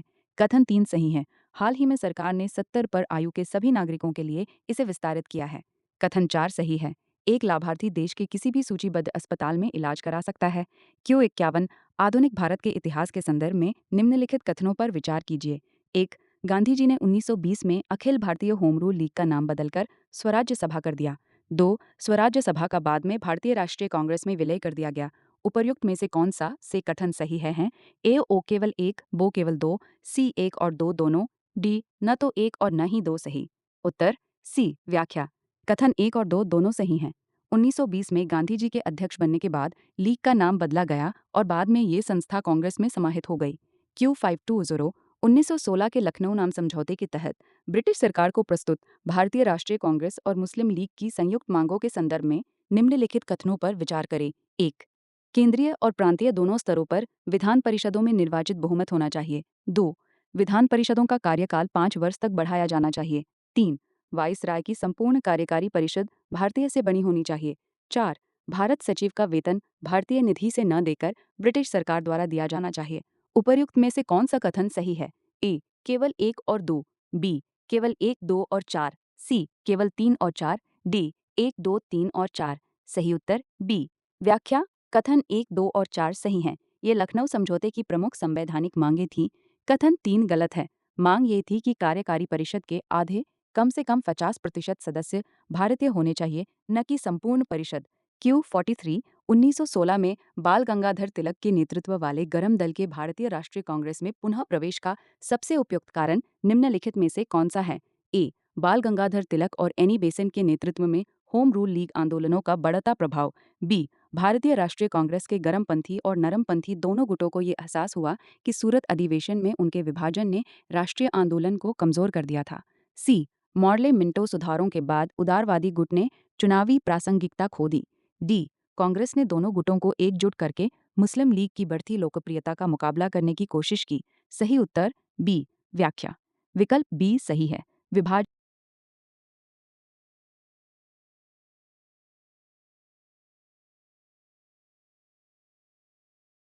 यहाँ आपका टेक्स्ट बिल्कुल वैसा ही रिवाइट किया गया है। क्यू नंबर 54 आधुनिक भारत के इतिहास के संदर्भ में 1917 की अगस्त घोषणा के संबंध में निम्नलिखित कथनों पर विचार करें। एक, ये घोषणा तत्कालीन भारत सचिव एडविन सैमुअल मॉन्टेग्यू द्वारा की गई थी। दो, इसने भारत में स्वशासी संस्थाओं के क्रमिक विकास का प्रस्ताव रखा। तीन, गांधी जी ने इस घोषणा को एक खस्ताहाल बैंक का पोस्ट डेटेड चेक बताया। उपर्युक्त में से कौन से कथन सही हैं? ए, केवल एक और दो, बी, केवल दो और तीन, सी, केवल एक और तीन, डी, एक, दो और तीन। सही उत्तर ए, व्याख्या। कथन एक सही है। 20 अगस्त 1917 को भारत सचिव एडविन मॉन्टेग्यू ने ब्रिटिश संसद में ये ऐतिहासिक घोषणा की थी। कथन दो सही है। इस घोषणा का मुख्य उद्देश्य ब्रिटिश साम्राज्य के एक अभिन्न अंग के रूप में भारत में उत्तरदायी सरकार की स्थापना के लिए स्वशासी संस्थाओं का क्रमिक विकास करना था। कथन तीन गलत है। गांधी जी ने क्रिप्स मिशन 1942 को एक ढहते हुए बैंक का पोस्ट डेटेड चेक कहा था, 1917 की घोषणा को नहीं। क्यू नंबर 55 हाल ही में समाचारों में देखे गए रेस्पिरेटरी सिंसिटियल वायरस संक्रमण RSV के संदर्भ में निम्नलिखित कथनों पर विचार करें। एक, ये एक श्वसन रोग है जिसके लक्षण सामान्य सर्दी जुकाम जैसे होते हैं। दो, ये शिशुओं और वृद्धों में गंभीर संक्रमण का कारण बनता है। तीन, इसे न तो टीकों से रोका जा सकता है और न ही विशिष्ट उपचारों से ठीक किया जा सकता है। उपर्युक्त में से कौन सा से कथन सही है? ए, केवल एक और दो, बी, केवल दो, सी, केवल दो और तीन, डी, एक, दो और तीन। सही उत्तर ए, व्याख्या कथन एक सही है। आरएसवी एक आम श्वसन विषाणु है जो फेफड़ों और श्वसन मार्ग को प्रभावित करता है। इसके लक्षण नाक बहना, खांसी और बुखार जैसे होते हैं। कथन दो सही है। ये छोटे बच्चों, शिशुओं और बुजुर्गों के लिए विशेष रूप से खतरनाक हो सकता है क्योंकि ये निमोनिया और ब्रोंकियोलाइटिस का कारण बन सकता है। कथन तीन गलत है। हाल ही में आरएसवी के लिए टीकों जैसे एब्रिसवो को मंजूरी मिल गई है। हालांकि कोई विशिष्ट एंटीवायरल दवा बहुत प्रभावी नहीं है, लेकिन गंभीर मामलों में उपचार और टीकों से बचाव संभव है। Q number 56। निम्नलिखित में से कौन सा कारक प्रथम विश्व युद्ध के बाद भारत में जन राष्ट्रवाद के विकास का कारण बना? एक, युद्ध के बाद की आर्थिक कठिनाइयां जो भारतीय जनता को प्रभावित कर रही थीं। दो, 1917 की रूसी क्रांति का वैचारिक प्रभाव। तीन, बोअर युद्ध दक्षिण अफ्रीका में औपनिवेशिक प्रतिरोध को उजागर करता है। चार, पेरिस शांति सम्मेलन के परिणामों से निराशा। नीचे दिए गए कोड का उपयोग करके सही उत्तर चुनें। ए, 1, 2 और 3, बी, 1, 2 और 4, सी, 1, 3 और 4, डी, 2, 3 और 4। सही उत्तर बी। व्याख्या बिंदु 1, 2 और 4 सही हैं। युद्ध के कारण बढ़ी महंगाई, रूसी क्रांति से मिली समानता की प्रेरणा और शांति सम्मेलन में आत्मनिर्णय के अधिकार से भारतीयों को वंचित रखने ने राष्ट्रवाद को बढ़ावा दिया। बिंदु 3 गलत है। बोअर युद्ध 1899-1802 प्रथम विश्व युद्ध से काफी पहले हुआ था। हालांकि इसने गांधी जी के विचारों को प्रभावित किया, लेकिन यह युद्ध के बाद के जन राष्ट्रवाद का तात्कालिक कारक नहीं था।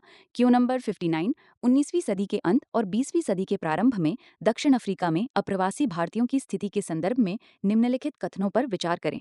एक, दक्षिण अफ्रीका में भारतीय प्रवासी ज्यादातर चीनी बागानों में गिरमिटिया मजदूरों के रूप में काम करते थे, तो भारतीयों को मताधिकार से वंचित कर दिया गया तथा उन्हें अधिकतर पृथक आवासीय क्षेत्रों तक ही सीमित रखा गया। तीन, उनमें से अधिकांश साक्षर थे और राजनीतिक संघों के माध्यम से औपनिवेशिक नीतियों का सक्रिय रूप से विरोध करते थे। उपर्युक्त में से कौन से कथन सही हैं?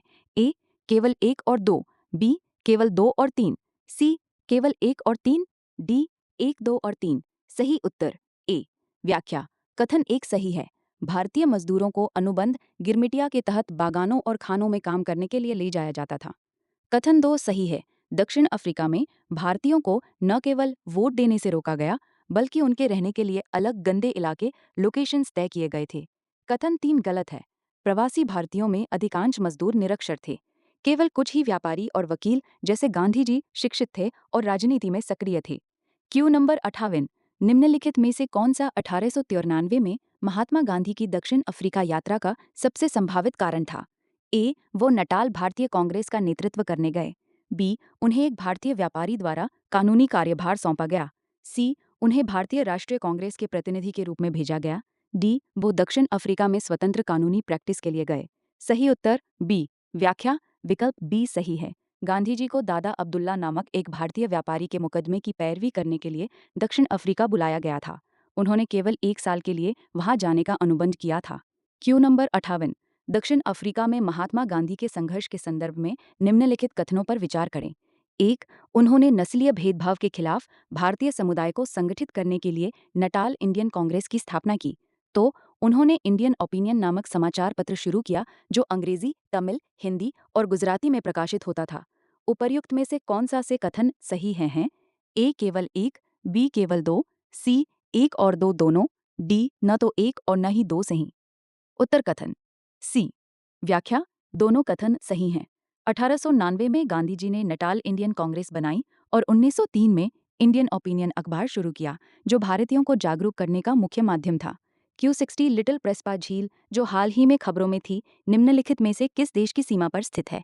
ए, ग्रीस और अल्बानिया, बी, तुर्की और बुल्गारिया, सी, अल्बानिया और कोसोवो, डी, ग्रीस और सर्बिया। सही उत्तर ए। व्याख्या विकल्प ए सही है। लिटिल प्रेस्पा झील बाल्कन प्रायद्वीप में ग्रीस और अल्बानिया की सीमा पर स्थित है। यह अपने अद्वितीय पारिस्थितिकी तंत्र के लिए जानी जाती है। Q61 दक्षिण अफ्रीका में गांधी की गतिविधियों के संदर्भ में निम्नलिखित घटनाओं पर विचार करें। 1, फिनिक्स फार्म की स्थापना। 2, टॉल्स्टॉय फार्म की स्थापना। 3, पंजीकरण प्रमाण पत्रों के विरुद्ध सत्याग्रह। एशियाई पंजीकरण अधिनियम। सबसे पहले से शुरू करते हुए ऊपर वर्णित घटनाओं का सही कालानुक्रमिक क्रम निम्नलिखित में से कौन सा है? ए, 1, 2, 3, बी, 2, 1, 3, सी, 1, 3, 2, डी, 3, 1, 2। सही उत्तर सी। व्याख्या सही क्रम 1, फिनिक्स फार्म की स्थापना 1904। 2, पंजीकरण प्रमाण पत्रों के विरुद्ध सत्याग्रह, सत्याग्रह की पहली शुरुआत 1906, 1907, 3 टॉल्स्टॉय फार्म की स्थापना 1910। क्यू नंबर 62 महात्मा गांधी द्वारा विकसित सत्याग्रह के सिद्धांतों के संदर्भ में निम्नलिखित कथनों पर विचार करें। 1. सत्याग्रही को चाहिए 1. सत्य के लिए सदैव कष्ट सहने के लिए तैयार रहो। 2. जब तक न्याय न मिले तब तक गलत करने वाले से घृणा करो। उपर्युक्त में से कौन सा से कथन गलत है? हैं ए. केवल एक, बी. केवल तो, सी. एक और तो दोनों, डेन न तो एक और न ही दो सही उत्तर बी। व्याख्या कथन एक सही है। सत्याग्रही का मूल मंत्र अहिंसा के माध्यम से कष्ट सहकर शत्रु का हृदय परिवर्तन करना है। कथन तो गलत है। गांधी जी का मानना था कि पाप से घृणा करो, पापी से नहीं। एक सत्याग्रही को अपने विरोधी के प्रति भी मन में घृणा या द्वेष नहीं रखना चाहिए। नोट: प्रश्न में गलत पूछा गया है, अतः उत्तर विकल्प बी होगा। क्यू नंबर 63 1917 के चंपारण सत्याग्रह के संदर्भ में निम्नलिखित कथन पर विचार करें। 1. ये भारत में गांधी जी का पहला सविनय अवज्ञा आंदोलन था। 2. ये आंदोलन बिहार में दमनकारी तिनकटहिया प्रणाली के तहत नील की अनिवार्य खेती के खिलाफ शुरू किया गया था। 3. समझौते के एक भाग के रूप में ब्रिटिश बागान मालिक किसानों द्वारा दावा किए गए मुआवजे का 100% वापस करने पर सहमत हुए। उपर्युक्त में से कौन से कथन सही हैं? ए. केवल एक और दो, बी. केवल दो और तीन, सी. केवल एक और तीन, डी. एक दो और तीन। सही उत्तर ए। व्याख्या कथन एक सही है। चंपारण गांधी जी द्वारा भारत में किया गया पहला सफल प्रयोग था। कथन दो सही है। किसानों को अपनी जमीन के 3 हिस्से तिनकठिया पर नील उगाना अनिवार्य था, जिसके खिलाफ ये आंदोलन था। कथन 3 गलत है। बागान मालिक अवैध वसूली का केवल 25% हिस्सा वापस करने पर सहमत हुए थे, 100% नहीं। गांधी जी ने इस पर सहमति जताई क्योंकि उनका मानना था कि झुकना ही उनकी नैतिक हार है। क्यू नंबर 64 आधुनिक भारत के इतिहास के संदर्भ में निम्नलिखित गद्यांश पर विचार करें। वो 20वीं सदी के शुरुआती दौर में भारत में एक अग्रणी समाज सुधारक और मजदूर अधिकारों की पैरोकार थीं। अहमदाबाद में मिल मजदूरों की हड़ताल के दौरान उन्होंने मध्यस्थता के लिए महात्मा गांधी से मदद मांगी। 1920 में उन्होंने गांधीवादी आदर्शों को मजदूर कल्याण के साथ मिलाते हुए भारत के पहले trade union Ahmedabad textile labour association मजदूर महाजन संघ की स्थापना की। उपरोक्त गद्यांश निम्नलिखित में से किस व्यक्तित्व का सर्वोत्तम वर्णन करता है? ए. अरुणा आसफ अली, बी. अनसुया साराभाई, सी. कमला देवी चट्टोपाध्याय, डी. सरोजिनी नायडू।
यहाँ आपका टेक्स्ट बिल्कुल वैसा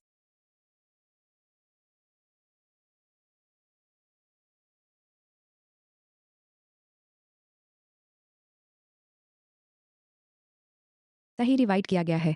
Q.66 1919 के रॉलेट अधिनियम के संदर्भ में निम्नलिखित कथनों पर विचार कीजिए।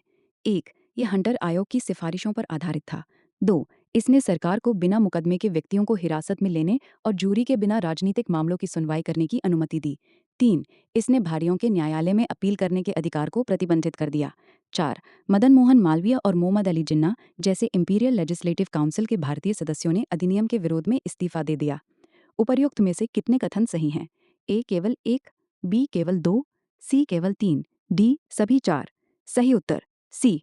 व्याख्या कथन एक गलत है। रॉलेट एक्ट सिडनी रॉलेट की अध्यक्षता वाली सेडिशन कमेटी की सिफारिशों पर आधारित था। हंटर आयोग का गठन जलियांवाला बाग हत्याकांड की जांच के लिए बाद में किया गया था। कथन 2 सही है। इसे बिना वकील, बिना अपील, बिना दलील का कानून कहा गया क्योंकि ये बिना वारंट और बिना मुकदमे के 2 साल तक जेल में रखने की शक्ति देता था। कथन 3 सही है। अधिनियम के तहत विशेष न्यायालयों के निर्णय के विरुद्ध कोई अपील नहीं की जा सकती थी। कथन 4 सही है। मालविया, जिन्ना और मजहर उल हक ने इसके विरोध में परिषद से इस्तीफा दे दिया था। Q.67 आधुनिक भारत के इतिहास के संदर्भ में जलियांवाला बाग नरसंहार 1919 के संबंध में निम्नलिखित कथनों पर विचार करें। 1. माइकल ओ डायर नरसंहार के दौरान पंजाब के लेफ्टिनेंट गवर्नर थे। 2. नरसंहार के विरोध में महात्मा गांधी ने अपनी नाइटहुड की उपाधि त्याग दी। 3. जन असंतोष को दबाने में उनकी भूमिका के लिए जनरल डायर को कैसरे हिंद की उपाधि प्रदान की गई थी। उपर्युक्त में से कौन से कथन सही हैं? ए. केवल एक, बी. केवल एक और दो, सी. केवल 2 और 3, डी. 1, 2 और 3। सही उत्तर ए। व्याख्या। कथन 1 सही है। माइकल ओ डायर पंजाब के लेफ्टिनेंट गवर्नर थे जबकि सैन्य कमान जनरल रेजिनॉल्ड डायर के हाथ में थी। कथन 2 गलत है। नाइटहुड की उपाधि रविंद्रनाथ टैगोर ने त्यागी थी। गांधी जी ने कैसरे हिंद की उपाधि असहयोग आंदोलन के दौरान लौट टाई थी। कथन 3 गलत है। हालांकि ब्रिटेन के कुछ वर्गों ने डायर की प्रशंसा की, लेकिन उसे आधिकारिक तौर पर कैसरे हिंद नहीं दिया गया था। उसे दोषी पाकर सेवा से मुक्त कर दिया गया था। Q.88 आधुनिक भारत के इतिहास के संदर्भ में अशांति डिसऑर्डर्स जांच समिति 1919 के बारे में निम्नलिखित कथनों पर विचार करें। 1. यह समिति ब्रिटिश सरकार द्वारा गांधी के नेतृत्व में रॉलेट सत्याग्रह आंदोलन की जांच के लिए गठित की गई थी। 2. समिति के भारतीय सदस्यों में पंडित जगत नारायण और सर चिमनलाल सीतलवाड़ शामिल थे। उपर्युक्त में से कौन से कथन सही हैं? ए केवल एक, बी केवल दो, सी केवल एक और दोनों दो, डी न तो एक और न ही दो सही। उत्तर बी। व्याख्या।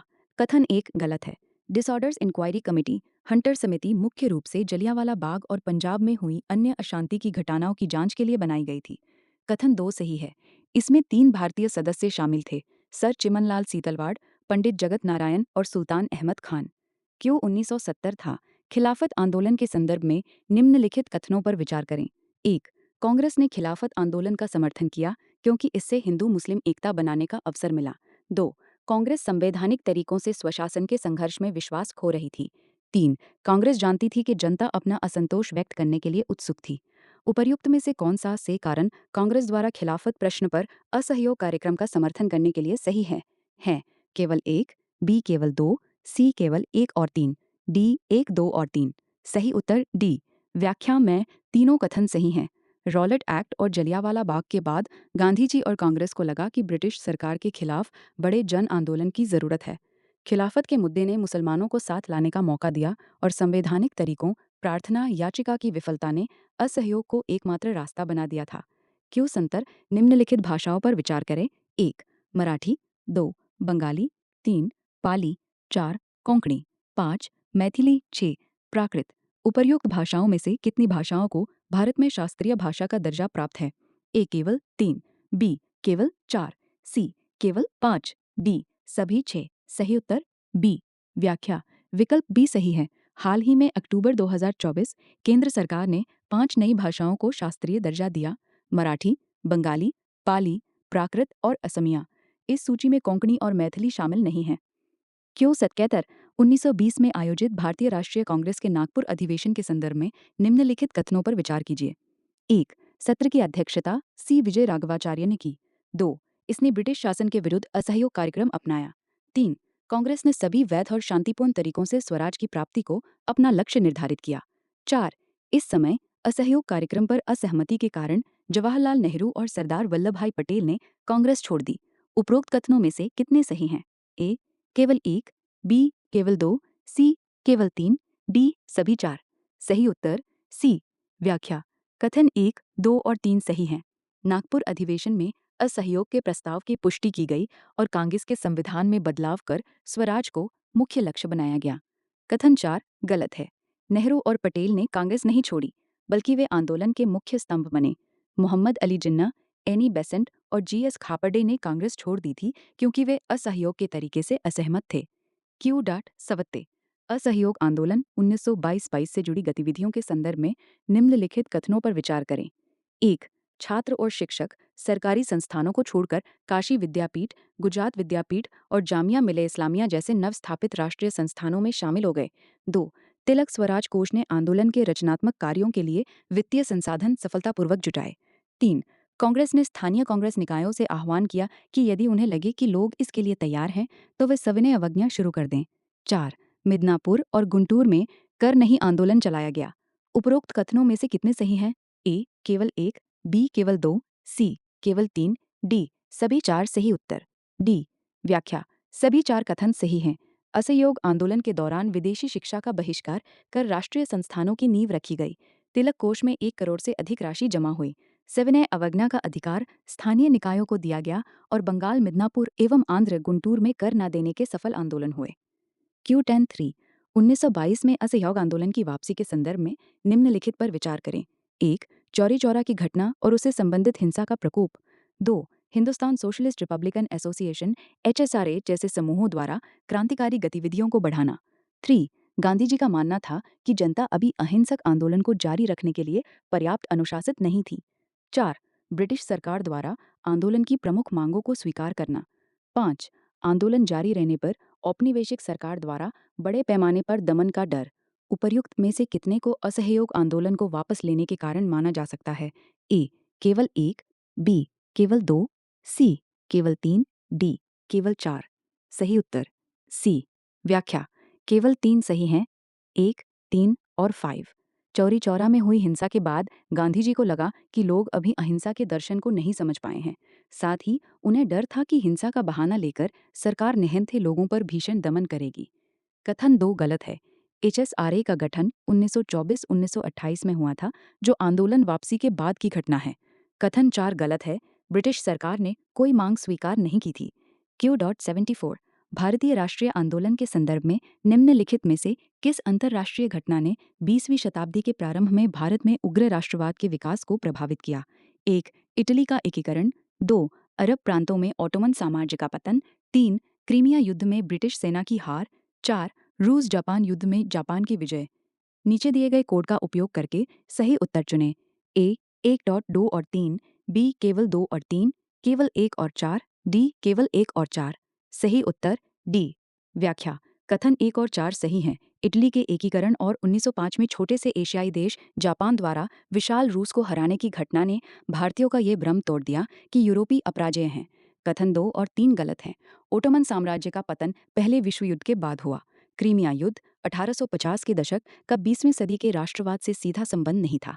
क्यों पंचायत राष्ट्रीय कृषि संहिता के संदर्भ में निम्नलिखित कथनों पर विचार करें। 1. ये संपूर्ण कृषि चक्र के लिए मानकों का एक सेट होगा, जिसमें प्राकृतिक और जैविक खेती जैसे उभरते क्षेत्र भी शामिल होंगे। 2. ये कोड कृषि मंत्रालय द्वारा तैयार किया जा रहा है। 3.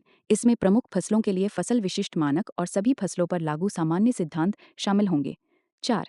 इस संहिता का एक उद्देश्य कृषि विस्तार सेवाओं और नागरिक समाज संगठनों द्वारा आयोजित क्षमता निर्माण कार्यक्रम में सहायता करना है। उपर्युक्त में से कौन से कथन सही हैं?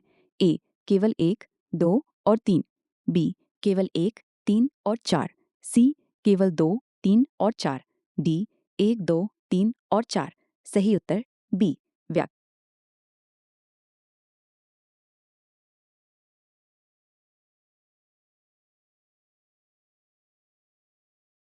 यहाँ आपका टेक्स्ट बिल्कुल वैसा ही रिवाइट किया गया है। Q76 1922 में असहयोग आंदोलन के स्थगित होने के बाद भारतीय राष्ट्रीय कांग्रेस INC के अमेरिकन हितर भविष्य की रणनीति को लेकर एक महत्वपूर्ण बहस छिड़ गई। इस संदर्भ में INC के अपरिवर्तनवादी गुट के बारे में निम्नलिखित कथनों पर विचार कीजिए। 1. वे औपनिवेशिक शासन के क्रमिक परिवर्तन के लिए विधायी कार्रवाई के माध्यम से रचनात्मक कार्य में विश्वास करते थे। 2. नो चेंजर्स में राजेंद्र प्रसाद, C राजगोपालाचारी और वल्लभ भाई पटेल जैसे नेता शामिल थे। उपर्युक्त में से कौन सा सह कथन सही है? हैं ए केवल 1, बी केवल 2, सी 1 और 2 दोनों, डी ना तो 1 और न ही 2 सही। उत्तर बी। व्याख्या कथन 1 गलत है। अपरिवर्तनवादी नो चेंजर्स परिषद प्रवेश और विधायी कार्रवाई के विरोधी थे। वे बहिष्कार जारी रखने और खादी अस्पृश्यता निवारण जैसे रचनात्मक कार्यों पर जोर देते थे। विधायी कार्रवाई के पक्षधर स्वराजवादी प्रो चेंजर्स थे। कथन 2 सही है। राजेंद्र प्रसाद, राजगोपालाचारी, वल्लभ भाई पटेल और MA अंसारी इस गुट के प्रमुख नेता थे, जिन्होंने गांधीवादी संघर्ष के तरीके को जारी रखने की वकालत की। Q77 1931 के गांधी इरविन समझौते के संदर्भ में निम्नलिखित पर विचार करें। 1. हिंसक कृत्यों के लिए दोषी न ठहराए गए राजनीतिक कैदियों की रिहाई। तो पहले से वसूले गए जुर्माने की माफ़ी। 3 तीसरे पक्ष को अभी तक नहीं बेची गई भूमि की वापसी। 4 शांतिपूर्ण और गैर आक्रामक धरना देने का अधिकार। 5 सविनय अवज्ञा आंदोलन के दौरान पुलिस ज्यादतियों की सार्वजनिक जांच। गांधी इरविन समझौते के तहत ब्रिटिश सरकार ने उपरोक्त में से कितनी मांगें स्वीकार की? ए केवल 2, बी केवल 3, सी केवल 4, डी सभी 5 सही उत्तर सी। व्याख्या। कथन 1, 2, 3 और 4 स्वीकार किए गए थे। सरकार अहिंसक कैदियों को छोड़ने, न बिके हुए जुर्माने, जमीन को वापस करने और नमक बनाने एवं धरना देने के सीमित अधिकार पर सहमत हुई थी। कथन 5 अस्वीकार किया गया था। सरकार ने पुलिस ज्यादतियों की सार्वजनिक जांच की मांग को मानने से इनकार कर दिया था। साथ ही भगत सिंह और उनके साथियों की फांसी की सजा को कम करने की मांग भी नहीं मानी गई थी।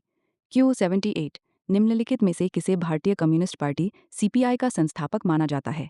ए आचार्य नरेंद्र देव, बी टी रणदीवे, सी मानवेंद्र नाथ रॉय, डी राम मनोहर लोहिया। सही उत्तर सी। व्याख्या। विकल्प सी सही है। MN रॉय मानवेंद्र नाथ रॉय ने 1922 में ताशकंद में भारतीय कम्युनिस्ट पार्टी की स्थापना की थी। भारत में औपचारिक रूप से इसकी स्थापना 1925 में कानपुर में हुई। Q79 Akhil Bharatiya trade union Congress AITUC के संदर्भ में निम्नलिखित कथनों पर विचार करें।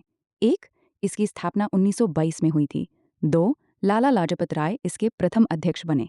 3 इसने राष्ट्रसंघ के अंतर्राष्ट्रीय श्रम संगठन में भारत का प्रतिनिधित्व किया। उपर्युक्त में से कौन सा से कथन सही है? ए केवल 1, बी केवल 1 और 3, सी केवल 3, डी 1, 2 और 3। सही उत्तर डी। व्याख्या। तीनों कथन सही हैं। AITUC की स्थापना 31 अक्टूबर 1920 को हुई। लाला लाजपत राय पहले अध्यक्ष और दीवान चमन लाल पहले सचिव थे। इसका गठन ILO इंटरनेशनल लेबर ऑर्गेनाइजेशन में भारतीय श्रमिकों का प्रतिनिधि भेजने के उद्देश्य से भी किया गया था। Q80 हाल ही में समाचारों में देखे गए कॉम्बिनेशन थेराप्यूटिक इम्प्लांट के बारे में निम्नलिखित कथनों पर विचार करें। 1 इसे भारत के नैनो विज्ञान एवं प्रौद्योगिकी संस्थान INST के वैज्ञानिकों द्वारा विकसित किया गया है। 2 इसका उद्देश्य लक्षित कीमोथेरेपी और फोटोथेरेपी प्रदान करके स्थानीय ट्यूमर पुनरावृत्ति को कम करना है। 3 ये ट्यूमर के पुनः विकास को रोकने के लिए डेंड्राइटिक कोशिकाओं और T कोशिकाओं को निष्क्रिय करके काम करता है। उपर्युक्त में से कौन सा से कथन सही है? ए केवल 1, बी केवल 1 और 2, सी केवल 2 और 3, डी 1, 2 और 3। सही उत्तर बी। व्याख्या। कथन 1 और 2 सही हैं। ये एक नई तकनीक है जो कैंसर के इलाज के बाद ट्यूमर को वापस आने से रोकती है। कथन 3 गलत है। ये डेंड्राइटिक और T कोशिकाओं को सक्रिय एक्टिवेट करता है ताकि शरीर का इम्यून सिस्टम कैंसर कोशिकाओं से लड़ सके, न कि उन्हें निष्क्रिय करता है। Q81 Hindustan Republican association HRAs के संदर्भ में निम्नलिखित कथनों पर विचार करें। 1 HRAs की स्थापना 1924 में कानपुर में भगत सिंह, चंद्रशेखर आज़ाद और सुखदेव ने की थी। 2 HRAs का उद्देश्य वयस्क मताधिकार के आधार पर संयुक्त राज्य भारत के संघीय गणराज्य की स्थापना करना था। उपर्युक्त में से कौन सा से कथन सही है? ए केवल 1, बी केवल 2, सी 1 और 2 दोनों, डी न तो 1 और न ही 2। सही उत्तर बी। व्याख्या। कथन 1 गलत है। HRA की स्थापना 1924 में शचींद्रनाथ सान्याल, रामप्रसाद नायल और योगेश चंद्र चटर्जी ने की थी। भगत सिंह और सुखदेव बाद में इसके पुनर्गठित रूप HSRI 1928 से जुड़े थे। कथन 2 सही है। इसका आधिकारिक घोषणापत्र द रिवोल्यूशनरी था, जिसमें वयस्क मताधिकार आधारित लोकतांत्रिक गणराज्य का लक्ष्य रखा गया था। Q82 1930 के चट्टगाम शस्त्रागार छापे के संदर्भ में निम्नलिखित कथनों पर विचार करें। 1 चट्टगाम छापे का नेतृत्व सूर्य सेन ने गणेश घोष और लोकेनाथ बाउल के साथ मिलकर किया था। 2 इस छापे का प्राथमिक उद्देश्य ब्रिटिश शस्त्रागारों से हथियार और गोला बारूद जब्त करना और चटगांव में संचार लाइनों को बाधित करना था। 3 जवाहरलाल नेहरू को छापे में शामिल क्रांतिकारियों की वीरता की प्रशंसा करने के कारण राजद्रोह के मामले में गिरफ्तार किया गया था। उपर्युक्त में से कौन सा से कथन सही है? ए केवल 1, बी केवल 1 और 2, सी केवल 2, डी 1, 2 और 3। सही उत्तर डी। व्याख्या। तीनों कथन सही हैं। मास्टर दास सूर्य सेन के नेतृत्व में क्रांतिकारियों ने शस्त्रागार लूटा और टेलीग्राफ लाइनें काट दी। नेहरू ने उनकी बहादुरी की सराहना की थी, जिसके कारण उन्हें जेल जाना पड़ा था। Q83 निम्नलिखित गद्यांश पर विचार करें। उनका जन्म 1911 में चटगांव में हुआ था और वे क्रांतिकारी संघर्ष में हथियार उठाने वाली पहली भारतीय महिलाओं में से एक थी। शुरुआत में वे दीपाली संघ की सदस्य रहीं। बाद में वे क्रांतिकारी सूर्य सेन के नेतृत्व में भारतीय क्रांतिकारी सेना IRA चटगांव शाखा में शामिल हो गईं। उपर्युक्त गद्यांश में किस स्वतंत्रता सेनानी का वर्णन किया गया है? A. Kalpana Dutt, B. Pritilata वड्डेदार, C. Bina Das, D. Sunita Chaudhary. सही उत्तर बी। व्याख्या विकल्प बी सही है। प्रीतिलता वड्डेदार ने 1922 में पहाड़तले यूरोपीय क्लब पर हमले का नेतृत्व किया था। पकड़े जाने के डर से उन्होंने पोटेशियम साइनाइड खाकर अपनी जान दे दी थी।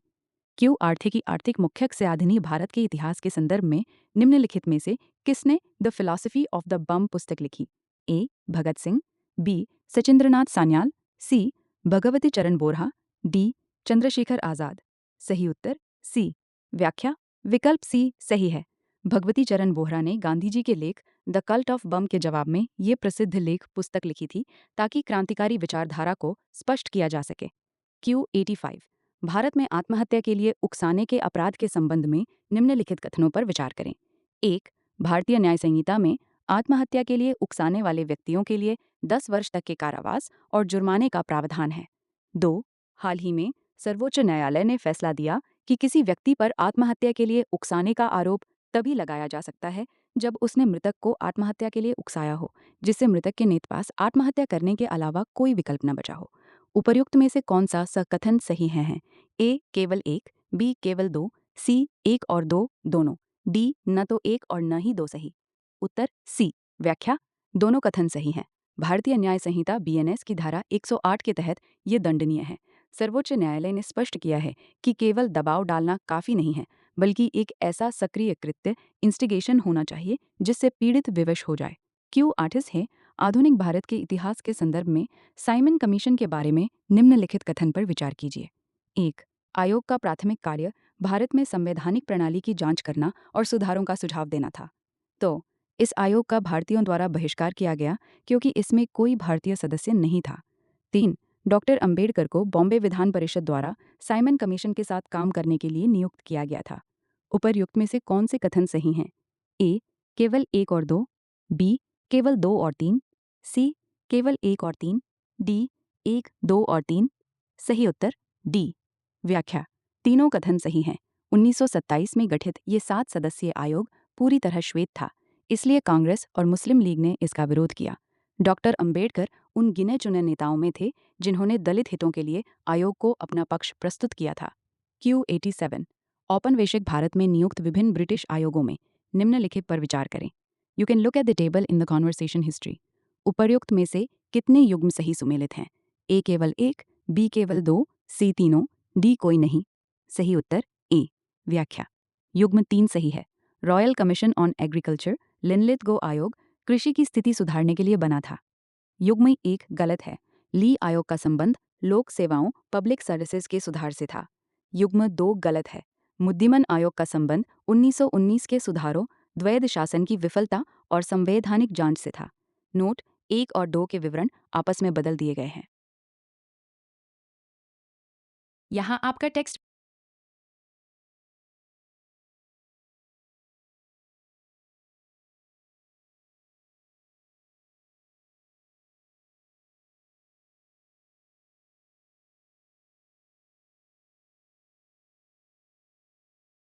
बिल्कुल वैसा ही रिवाइट किया गया है। Q.88 साइमन कमीशन की सिफारिशों के संदर्भ में निम्नलिखित कथनों पर विचार करें।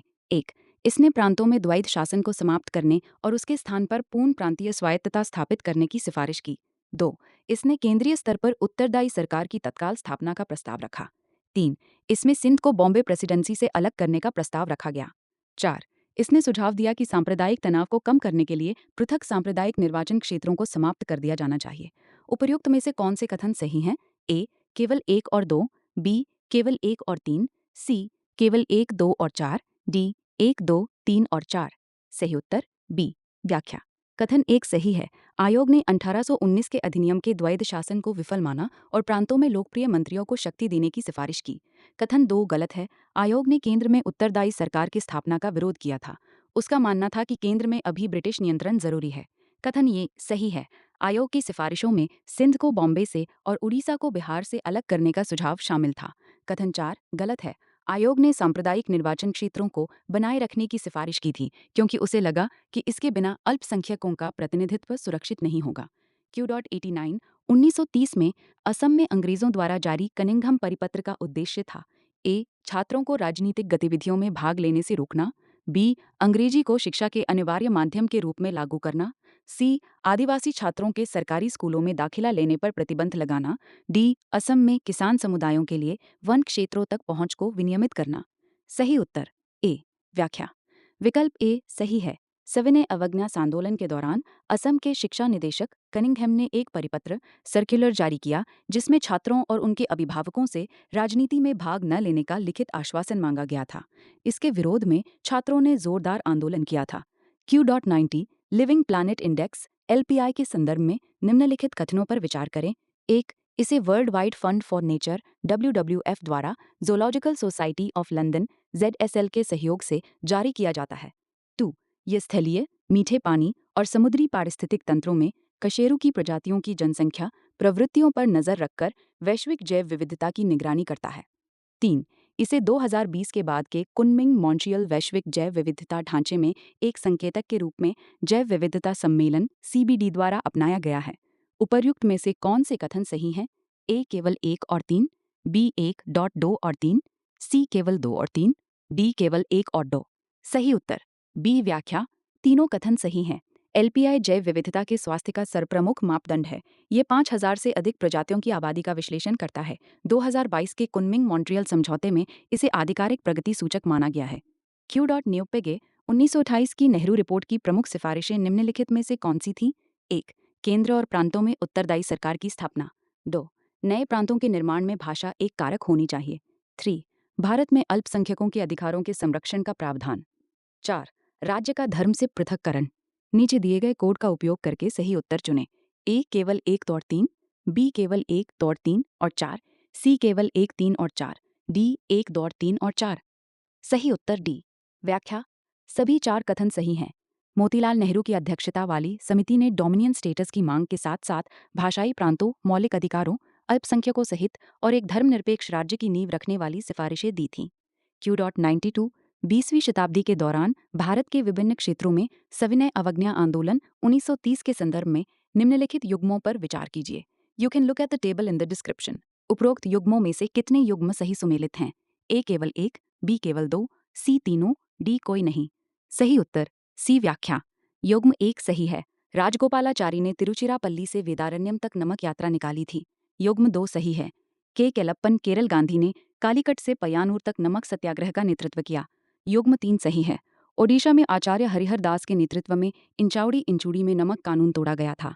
Q.93 भारतीय इतिहास के संदर्भ में 1928 में भारतीय राष्ट्रीय कांग्रेस के कलकत्ता अधिवेशन के तहत निम्नलिखित में से कौन सी प्रमुख गतिविधियां की गईं? 1. नेहरू रिपोर्ट की सिफारिशों को मंजूरी। 2. सरदार पटेल के नेतृत्व में बारडोली सत्याग्रह का शुभारंभ। 3. भारत में ब्रिटिश सरकार को डोमिनेंट स्टेटस की मांग स्वीकार करने के लिए 2 साल का समय प्रदान किया गया। नीचे दिए गए कोड का उपयोग करके सही उत्तर चुनें। ए केवल 1, बी केवल 2 और 3, सी केवल 1 और 3, डी 1 2 और 3। सही उत्तर ए व्याख्या। कथन 1 सही है। कलकत्ता अधिवेशन में नेहरू रिपोर्ट को आधिकारिक रूप से स्वीकार किया गया।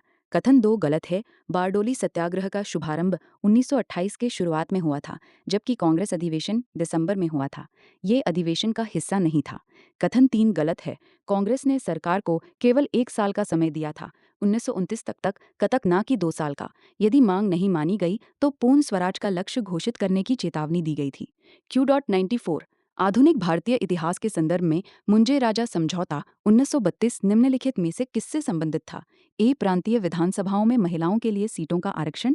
बी निचली जातियों के लिए मंदिर प्रवेश अधिकार पर समझौता। सी सिखों के लिए पृथक निर्वाचिका पर समझौता। डी हिंदू समुदाय के भीतर दलित वर्गों के लिए राजनीतिक सुरक्षा। सही उत्तर डी व्याख्या। विकल्प डी सही है। यह समझौता हिंदू महासभा के नेता BS मुंजे और दलित नेता MC राजा के बीच हुआ था। इसमें दलितों के लिए पृथक निर्वाचिका के बजाय संयुक्त निर्वाचिका के भीतर सीटें आरक्षित करने पर सहमति बनी थी। ये पूना पैक्ट से पहले का एक महत्वपूर्ण घटनाक्रम था। Q.95 हाल ही में समाचारों में देखी गई विशेष आहार उपयोग के लिए पोषण और खाद्य पदार्थों पर कोडेक्स समिति CCNFSDU निम्नलिखित में से किस संगठन से सबसे अधिक निकटता से जुड़ी हुई है? ए. खाद्य एवं कृषि संगठन FAO और विश्व स्वास्थ्य संगठन WHO। बी. अंतर्राष्ट्रीय खाद्य नीति अनुसंधान संस्थान IFPRE और खाद्य एवं कृषि संगठन FAO। सेना, खाद्य एवं कृषि संगठन FAO और अंतर्राष्ट्रीय खाद्य संरक्षण संघ IAFP। डी. अंतर्राष्ट्रीय खाद्य संरक्षण संघ IAFP और विश्व स्वास्थ्य संगठन WHO। सही उत्तर ए. व्याख्या। विकल्प ए सही है। कोडेक्स एलिमेंटेरियस अंतर्राष्ट्रीय खाद्य मानकों का एक संग्रह है जिसे FAO और WHO द्वारा संयुक्त रूप से स्थापित कोडेक्स एलिमेंटेरियस कमीशन द्वारा प्रबंधित किया जाता है। Q.46 भारत के स्वतंत्रता संग्राम के संदर्भ में 1939 में आयोजित एक सम्मेलन में प्रमुख राष्ट्रीय नेताओं द्वारा जारी दिल्ली घोषणा पत्र का मुख्य उद्देश्य क्या था? ए. सविनय अवज्ञा के माध्यम से ब्रिटिश शासन से तत्काल और पूर्ण स्वतंत्रता की मांग करना। बी. इस बात पर जोर देना कि गोलमेज सम्मेलन भारत के लिए डोमिनियन दर्जे की मांग को लागू करने के लिए एक संविधान सभा के रूप में कार्य करे। सी. साइमन कमीशन का विरोध करना और ब्रिटिश संवैधानिक सुधारों का बहिष्कार करने का आह्वान करना। डी. संवैधानिक सुधारों के अंतिम लक्ष्य के रूप में प्रांतीय स्वायत्तता का प्रस्ताव करना। सही उत्तर बी. व्याख्या। विकल्प बी सही है। नवंबर 1929 में नेताओं ने लॉर्ड इरविन की दीपावली घोषणा के जवाब में ये घोषणा पत्र जारी किया। उन्होंने मांग की कि गोलमेज सम्मेलन का उद्देश्य ये तय करना नहीं होना चाहिए कि डोमिनियन दर्जा कब मिलेगा, बल्कि इसे लागू करने का तरीका संविधान बनाना चाहिए। Q97 निम्नलिखित कथनों पर विचार करें। 1. गोलमेज सम्मेलन का बहिष्कार किया जाना था। 2. पूर्ण स्वतंत्रता को कांग्रेस का लक्ष्य घोषित किया जाना गया। 3. 26 जनवरी 1930 को स्वराज्य दिवस निश्चित किया गया। 4. स्वतंत्र भारत के लिए मौक के अधिकारों का प्रस्ताव पारित किया गया। उपर्युक्त में से कौन से भारतीय राष्ट्रीय कांग्रेस के लाहौर अधिवेशन 1929 के परिणाम थे? ए. केवल 1 और 2। बी. केवल 2 और 4। सी. केवल 1, 2 और 3। डी. केवल 2, 3 और 4। सही उत्तर सी। व्याख्या। कथन 1, 2 और 3 सही हैं। जवाहरलाल नेहरू की अध्यक्षता में लाहौर सत्र में पूर्ण स्वराज का प्रस्ताव पारित हुआ। गोलमेज सम्मेलन के बहिष्कार का निर्णय लिया गया और 26 जनवरी को स्वतंत्रता दिवस के रूप में मनाने की घोषणा की गई। कथन 4 गलत है। मौक अधिकारों और राष्ट्रीय आर्थिक कार्यक्रम का प्रस्ताव 1931 की कराची अधिवेशन में पारित हुआ था, लाहौर में नहीं। Q98 निम्नलिखित पर विचार करें। 1. सेना और सिविल सेवाओं पर व्यय में 50% की कमी। 2. नमक कर और सरकार के नमक एकाधिकार को समाप्त करना। 3. राजनीतिक कैदियों की रिहाई। 4. केंद्रीय विधायिका में राजनीतिक प्रतिनिधित्व में वृद्धि। 5. भारतीयों के लिए तटीय नौवहन आरक्षित करना। 6. डाक आरक्षण बिल स्वीकार करना। उपरोक्त में से कितनी मांगें 1930 में गांधी जी द्वारा भारत में ब्रिटिश सरकार से की गई 11 मांगों का हिस्सा थीं? ए. केवल 3। बी. केवल 4। सी. केवल 5। डी. सभी 6। सही उत्तर सी। व्याख्या। केवल 5 सही हैं। 1, 2, 3, 5 और 6 गांधी जी की 11 मांगों में सैन्य सिविल व्यय कम करना, नमक कर खत्म करना, राजनीतिक कैदियों की रिहाई, तटीय आरक्षण और डाक आरक्षण शामिल थे। बिंदु 4 गलत है। गांधी जी ने इन 11 मांगों में केंद्रीय विधायिका में प्रतिनिधित्व बढ़ाने की कोई विशिष्ट मांग नहीं रखी थी। ये मुख्य रूप से प्रशासनिक और आर्थिक सुधारों पर केंद्रित थी। Q99 निम्नलिखित कथनों पर विचार करें। कथन आई, सविनय अवज्ञा आंदोलन शुरू करने के लिए नमक को केंद्रीय विषय के रूप में चुना गया था। कथन 2, नमक कर का सार्वभौमिक प्रभाव था, जिससे लगभग हर भारतीय प्रभावित था। कथन 3, नमक कर के मुद्दे का भारत में जाति या धर्म के आधार पर कोई सामाजिक विभाजनकारी प्रभाव नहीं था। उपर्युक्त कथनों के संबंध में निम्नलिखित में से कौन सा सही है? ए. कथन 2 और कथन 3 दोनों सही हैं और दोनों कथन आई की व्याख्या करते हैं। बी. कथन 2 और कथन 3 दोनों सही हैं, लेकिन उनमें से केवल एक ही कथन आई की व्याख्या करता है। सी. कथन 2 और 3 में से केवल एक सही है और वो कथन आई की व्याख्या करता है। डी. न तो कथन 2 और न ही कथन 3 सही है। सही उत्तर ए. व्याख्या। तीनों कथन सही हैं। गांधी जी जानते थे कि नमक अमीर गरीब हिंदू मुस्लिम सभी की बुनियादी जरूरत है। नमक पर कर और सरकारी एकाधिकार ब्रिटिश अन्याय का सबसे स्पष्ट प्रतीक था।